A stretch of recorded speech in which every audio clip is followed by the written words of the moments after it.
यो चरिता यो किन ओर्ने क्या किन छ यो किन ओर्ने अब केको लागि ओर्ने मैले लुगा किन लाउने अब उहाँहरूको मात्रै इज्जत छ हेर्नु यहाँ कानुन मन्त्री पनि एउटा महिला होइन उहाँले कस्तो कानुन ल्याउनु थाल्नु भएको छ हामी यहाँ आउन बाध्य भएको छ आफू चाहिँ अर्काको बुढासँग डेटिङ गरेर बिहे गर्नु भएको होइन उहाँलाई जे सजिलो लाग्यो हामी न्याय माग्न आएको मान्छेले केको पावर देखाउनु पर्छ तपाईँले तपाईँ नाङ्गो गरेर देखाउनु त कस्तो हुँदो रहेछ कस्तो हुन्छ त्यसपछि थाहा हुन्छ यो के गरेको यो नङ्गाउने हामीलाई नङ्गायो अहिलेको सरकारले हामीलाई नङ्गायो पुरै खिच्नु देखाइदिनु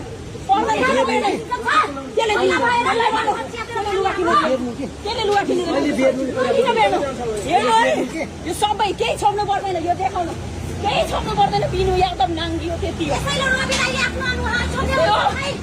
यही हो सुशासन घिसार्ने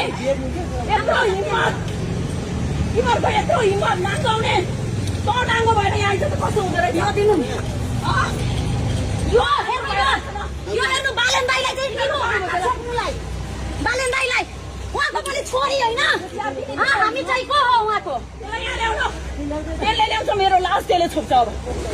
क्यामेरा अगाडि छ मान्छेलाई नङ्गाइदिएको छ लाज हुँदैन त्यसलाई तपाईँलाई लाज लाग्छ लाज लाग्यो तपाईँलाई के गर्नु भएको पाउन छ तपाईँ बिहान्ने तपाईँले हामीले हात लगाउने कसरी आयो तपाईँले हाम्रो जीवन गर्ने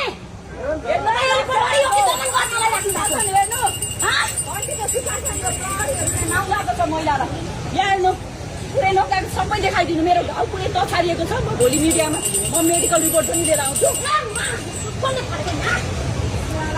घन्टीको सुशासन यही हो हामीलाई नङ्गायो घन्टीको सुशासन यही हो